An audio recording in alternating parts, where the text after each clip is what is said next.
Good evening guys. Welcome welcome. நம்ம தொடர்ச்சியா ஈக்விட்டியில பண்ற ப்ராஃபிட்ஸை நம்ம போஸ்ட் பண்ணிக்கிட்டு வரோம். ஸோ அதே மாதிரி இன்னைக்கு எடுத்த ட்ரேட்ஸை பத்தி நம்ம டிஸ்கஸ் பண்ண போறோம். இன்னைக்கு என்ன ப்ராஃபிட் பண்ணியிருக்கோம் அப்படி ஓவராலா இன்னைக்கு வந்து பாத்தீங்கன்னா ஓரளவு ஒரு நல்ல ட்ரேடு தான். ஏன்னா எல்லாத்தையுமே டிசிப்ளின்ல இருந்து எல்லாத்தையுமே ஃபாலோ பண்ணி எடுக்கப்பட்ட ட்ரேடு தான். ஸோ ஓவராலா மிஸ்டு ஆப்பர்ச்சுனிட்டிஸ் தான் இன்னைக்கு இருந்ததே தவிர பெருசா எதுவும் கிடையாது. ஆப்பர்ச்சுனிட்டி மிஸ் பண்ணியிருந்தேன்.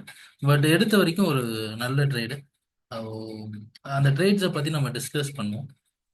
உங்களுக்கு எதனா டவுட் இருக்கு ட்ரேட்ஸ் இல்ல ஆப்ஷன்ஸ் பத்தி, நான் எதனா வீடியோ பண்ணணும், கண்டென்ட் பண்ணணும் அப்படின்னு நினைச்சீங்க அப்படின்னா நீங்க கமெண்ட் பாக்ஸ்ல சொல்லலாம். ஓகேங்களா? ஸோ அதாவது இந்த சீரியஸ் எதுக்கு நான் பண்ணிட்டு இருக்கேன் அப்படின்னா மார்க்கெட்ல கன்சிஸ்டண்டா ப்ராஃபிட் பண்ண முடியும். இல்லைங்களா? அது ஈக்விட்டியா இருந்தாலும் சரி, ஆப்ஷன்ஸ் மார்க்கெட்டா இருந்தாலும் சரி. நீங்க ஆப்ஷன்ஸ் மார்க்கெட்ல பண்ணணும்னா அதுக்கு நீங்க ஒரு ரிஸ்க் மேனேஜ்மெண்ட் பண்ண வேண்டியது இருக்கும். ஈக்விட்டியில ட்ரேட் பண்றீங்க அப்படின்னா அதுக்கு ஒரு விதமான ரிஸ்க் மேனேஜ்மெண்ட் பண்ண வேண்டியது இருக்கும். ஓகேங்களா? ஆப்ஷன்ஸ்ல பொறுத்த வரைக்கும் மக்கள் பொதுவாக நினைக்கிறது ஆஹ், சின்ன கேபிட்டலை வச்சு ப்ராஃபிட் பண்ணிடலாம் அப்படின்ற ஒரு கருத்து தான் இருக்கு. பட் அந்த சின்ன கேபிட்டலை யூஸ் பண்ணி நம்ம பண்றது சரி வராது. ஏன் அப்படின்னா அதுக்கான ரிஸ்க் மேனேஜ்மெண்ட் அந்த சின்ன கேபிட்டல்ல உங்களால பண்ண முடியாது. ஓகேங்களா? நீங்க தொடர்ந்து ப்ராஃபிட் பண்ணிக்கிட்டே வரலாம். பட் ஒரு நாள் நீங்க தவறான ஒரு ரிஸ்க் மேனேஜ்மெண்ட்டோ தவறான ஒரு ரிஸ்கோ எடுத்தீங்கன்னா உங்க கேபிட்டல் ப்ளோ ஆகிறதுக்கு ஆப்ஷன்ஸ்ல நிறைய வாய்ப்பு இருக்கு. குறிப்பா ஆப்ஷன் பையிங்ல. பட் ஈக்விட்டியை பொறுத்த வரைக்கும் ஆஹ் இங்கேயும் அதே தான். பட் ரிஸ்க்கை வந்து உங்களால் டிஃபைன் பண்ண முடியும். நான் ஆல்ரெடி சொல்லியிருக்கேன். நான் ஒரு ட்ரேட்ல ஒரு 3K ரிஸ்க் எடுப்பேன். ஓகேங்களா? மேக்ஸிமம் அதுதான் 3K ரிஸ்க்னா அதோட பொட்டன்ஷியல் வந்து அதிகமாக இருக்கும். Three profit potential 1:2, 1:3, 1:5. ஓகேங்களா? இந்த ட்ரேட்ஸ்ல பார்த்தீங்கன்னா இது வந்து அந்த ட்ரேடோட பொட்டன்ஷியலே எவ்வளோதான். ஓகேங்களா? ஸோ அதுதான் இப்போ நம்ம டிஸ்கஸ் பண்ண போகிறோம். ஸோ ஃபர்ஸ்ட் ட்ரேடு பவர் கிரிடை பற்றி பார்த்துடலாம். ஓகேங்களா? ஆவரேஜ் ட்ரேட் ப்ரைஸ் பார்த்து எங்க வாங்கியிருக்கேன் அப்படின்னா 270 ரூபா 60 பைசால வாங்கியிருக்கேன். எஸ். இந்த இடத்துல 270 ரூபா 60 பைசால இந்த பிரேக் அவுட் ஆகும்போது இந்த எஸ்எல்ல நான் இந்த ஹை எஸ்எல்லா வச்சு எடுத்திருந்தேன். கிட்டத்தட்ட பாத்தீங்கன்னா ஒரு 1:1 நான் புக் பண்ணிட்டேன். அதாவது கிட்டத்தட்ட இந்த இடத்துல ஓ இங்க இருந்து பாருங்க. இங்க ஒரு ரிஜெக்ஷன் வந்தான். ஸோ அதனால நான் இந்த இடத்துல புக் பண்ணேன். அதனால ஒரு 1:1 இந்த இடத்துல நான் புக் பண்ண வேண்டியதா இருந்தது. அதுக்கடுத்து கீழே போனா அரௌண்டு வச்சிருந்தா ஒரு 5 டு எஸ் 5K வந்திருக்கலாம். அந்த இடத்துல ஒரு 5K வந்திருக்க முடியும். பாசிபிள் இருக்கு பவர் கிரிட்ல. ஸோ இதுதான் இன்னைக்கு எடுத்த ட்ரேடு. ஒரு நல்ல ட்ரெண்டு தான். நல்ல ட்ரெண்டு. அந்த அந்த ட்ரெண்ட் அப்படியே ரைட் பண்ண பார்த்தேன். சரிங்களா? ஸோ அடுத்தது ரிலையன்ஸ் இண்டஸ்ட்ரீஸ் பார்க்கலாம்.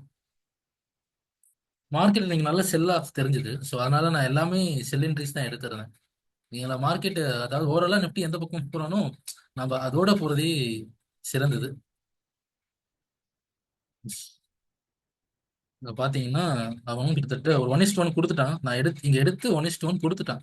பட் நான் புக் பண்ணல. ஏன்னா நான் ட்ரை பண்ணேன். ஒரு 1:3 1:4 வந்தா நல்லா இருக்கும்னு நினைச்சேன். பட் அவன் கொடுக்கல. எவ்வளவு கொடுத்திருந்தானா 0.5க்கும் கம்மி. அதாவது 1400 இந்த இடத்துல இங்க புக் பண்ணேன். இங்க பாருங்க கரெக்டா நான் எடுத்து இந்த ரெட் சிம்பிள் தெரியும். எடுத்து 1:, ஒரு 3 to 4K பார்த்துருந்தேன். 3500. அண்ட் இங்க வந்து ரீட்ரேஸ் ஆனா சரி ஓகே. இந்த கன்சாலிடேஷன் போடும்போது தெரிஞ்சிச்சு மார்க்கெட் இந்த லோ உடைக்காது அப்படின்னு. ஸோ நான் அதனால இந்த இடத்துல புக் பண்ணிட்டு வெளியே வந்துட்டேன்.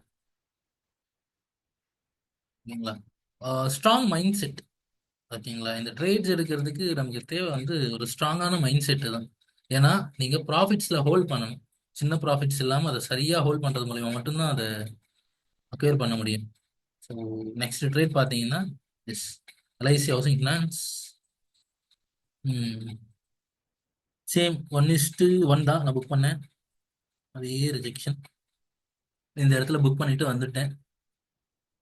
அரௌண்ட் எவ்வளோ போயிருந்தான் 1:, யா அரௌண்ட் ஒரு பார்த்துருக்க முடியும். ஒரு 5K இதில் பார்த்துருக்க முடியும். பட் நான் ஒரு 3K ஒரு 2K கம்மியாக அதில் பார்த்துருக்கேன். ஓகேங்களா? So LIC housing finance almost ஒரு 3K இது. ஓவராலாக பார்த்தீங்கன்னா ஒரு எஸ்எல் அதை பார்க்கணும் நம்ம. ஓகே.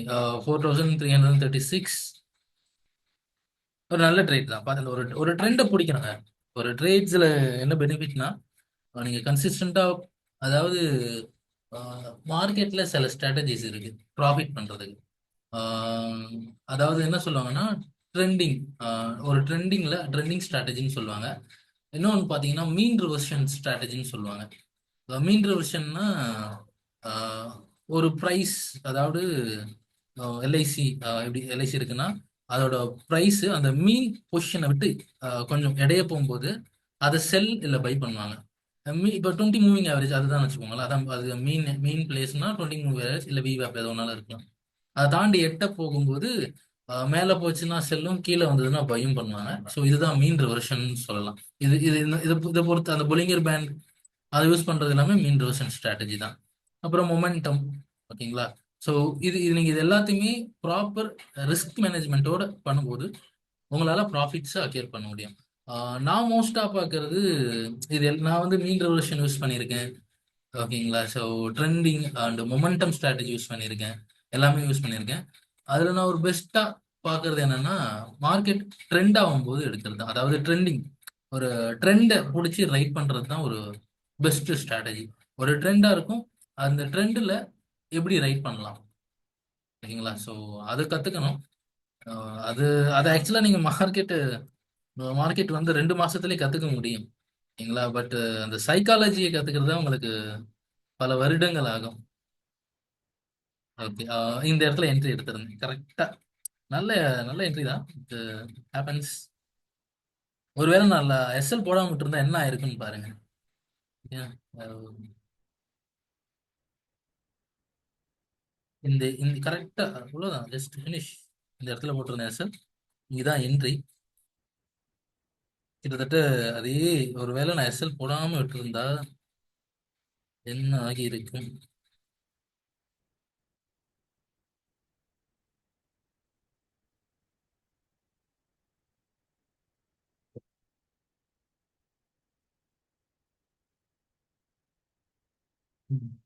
எஸ்எல் போடாம விட்டுருந்தேன்னா ஓகே, ஒரு ஹை போயிட்டு வந்திருப்பான். 6 to 9K இதுல போகும். ஸோ இதுக்கு தான் ரிஸ்க் மேனேஜ்மெண்ட் ரொம்ப முக்கியம். முக்கியமா எஸ்எல் போடுறது அதை விட ரொம்ப ரொம்ப முக்கியம். ஸோ ரிஸ்க்கை மேனேஜ் பண்ணணும். ஒரு ட்ரேடை எடுத்துட்டோன்னா அந்த ரிஸ்க்கை மேனேஜ் பண்ணணும். இன்னைக்கு நான் அப்படிதான் பண்ணியிருந்தேன். பவர் கிரிட்ல பார்த்தீங்கன்னா தெரியும். அதாவது ட்ரையல் பண்ணிட்டு வந்தேன் நான். ட்ரையல் பண்ணிட்டு வந்தேன். ட்ரையல் பண்ணி இந்த ஒவ்வொரு லோவா ட்ரையல் பண்ணிட்டே வந்தேன். கரெக்டா இந்த லோ வரும்போது எனக்கு எஸ்எல் எடுத்துட்டாங்க. இந்த இடத்துல போட்டிருந்தேன். இந்த கேண்டில் வந்து இந்த எஸ்எல் கேண்டில் ரெஜிஸ்டர் ஆகல. பட் இந்த கேண்டில் தான் எஸ்எல் தூக்கிடுச்சு எனக்கு. ஸோ ட்ரையல் பண்ணிட்டே வாங்க. ஸோ ஒரு ட்ரேட் எடுத்தோம்னா அதை எப்படி மேக்ஸிமம் அதில் நீங்கள் அவுட்புட் எடுக்கணும் அப்படின்னு நினைச்சீங்கன்னா அதை ட்ரையல் பண்ணணும், இல்லைன்னா ஹோல்ட் பண்ணணும். இதுதான் ரெண்டே வழி. அண்ட் உங்களுக்கு எதனா டவுட் இருக்கு, இன்னும் எதனா அப்டேட் பண்ணணும் அப்படின்னு நினைச்சீங்கன்னா கமெண்ட் பாக்ஸில் சொல்லுங்க. மறக்காம நம்ம டெலகிராம் சேனல் இருக்கு, அதுலேயும் ஜாயின் பண்ணிக்கோங்க. அந்த நாளைக்கு நம்ம என்ன பண்றோன்றதை நான் அப்டேட் பண்றேன். நன்றி. தேங்க்யூ. பாய்.